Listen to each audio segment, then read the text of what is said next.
So, bit of context. Last time we were together, we were filming Ian's adventure to get his car over 300,000 miles, which we did by visiting an airfield and doing lots and lots of podcast content, which will be coming up on the channel very soon. Then it broke on the way home. And that's because I said it was an utterly reliable car. It's never let me down. It's got loads of life left in it. And then it punished me by breaking down on a motorway where it was cold and wet. But thankfully it wasn't raining and I had a jacket with me. Yeah. We'll come on to that in a minute. Tiny chain, intact. Intact. So the only... I mean, I had no compression. You all heard in the video. There was nothing at all. I, of course, tried to spray some Easy Start into it because Easy Start fixes everything. Yeah. That didn't work. I left the car for nearly a week because cars fix themselves. That also didn't work. So, yeah, last Saturday I took the cylinder head off. I can't actually see anything wrong with it. So it's currently down in a machine shop getting them to check it. And assuming there's nothing dire on it, I think it's going to go again. Here we are. In a borrowed car? In a borrowed car. Excellent. It's a working car. I love it. So Volvos, let's go for this. Right, so today, after that long and convoluted introduction, we are going to Shropshire, or Shropshire, as I like to say. Little Johnny Knoxville note there. To buy a Volvo 740, what was posted in the Geoff Buys Cars Look What I Found Geoff Facebook group, where people post cars that they found on the internet and try to encourage other Geoff followers to go and buy them, if not myself.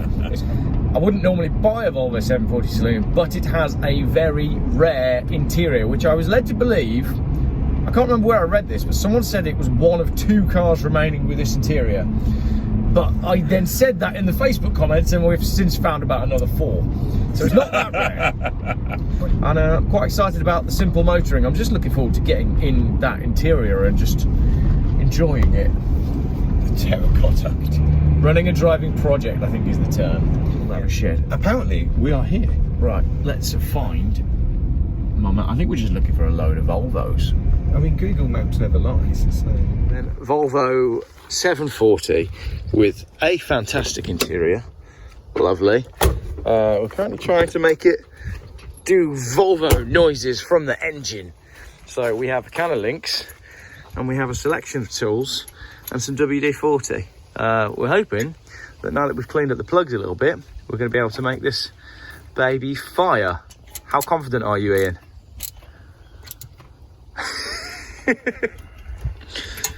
She'll be fine.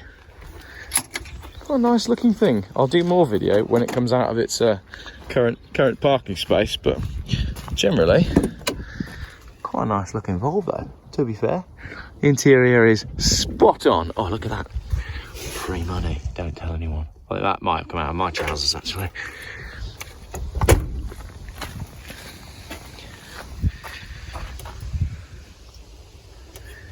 Right, and again.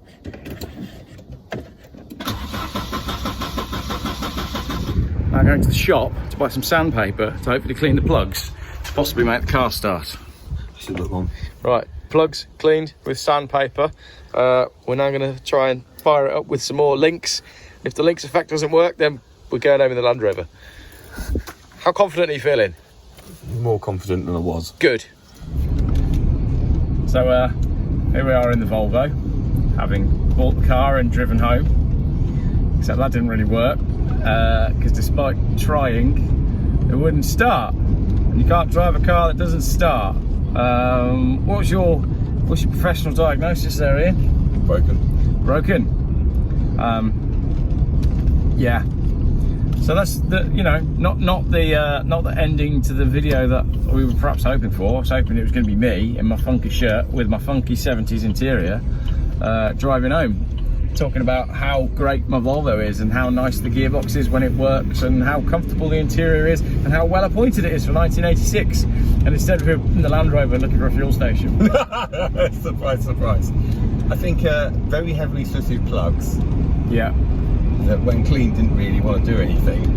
And when we put a bit of fuel straight down the carb, it still didn't start. Yeah. Yet we appear to have a spark. But on the plus side, you got a new keyring. I know. which I bought for you when I went and bought sandpaper. So every cloud. Gonna have that with pride. That's I think I've had worse car buying experiences than that. It wasn't that bad. It was frustrating, but I guess from my point of view, I'm trying to think that would have been better than breaking down on the way home and then spending the rest of the evening waiting for the RAC and dealing with a more irate wife than I'm already dealing with. And I think also, from experience, when automatic gearboxes aren't working, sometimes it can just be a block filter, sometimes it can just be fluid.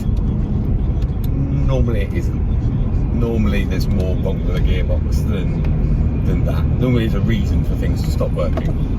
But he'd been told that it was the filter, and I was told that all the plugs and caps and leads were working, and I was also told that it ran 3 days ago. I think you just like being chauffeured around. I think that's all it is. I think you just want to get driven around in lots of different cars. Can I just make the point that we're now 2 for 2 on adventures out and broken cars? Yeah. We should not do this again. No, I think we should keep doing this. All right. But not on a Friday evening. Not when we're not near a pub. Oh, a fuel station. There's a fuel station there. No, I think we're only going to do this when we're near pubs. Yeah, deal. So that when we break down, and we know it's going back on on a truck. Yeah. We can order dinner. Yes. Yeah. There's nothing. Yeah. Literally Absolutely. evening. At least when your car's broken down outside and you've got food on the way, that is a much better thing. I will never forget, for all the wrong reasons, spending almost 8 hours at a petrol station a few months ago. Right. And on that, we'll conclude the video. Thanks. We'll put some fuel in. You put some fuel in. Thanks for watching. Maybe there'll be a Volvo 740 coming to the channel at some point soon, but probably not that one. Shame. Never mind. On to the next one.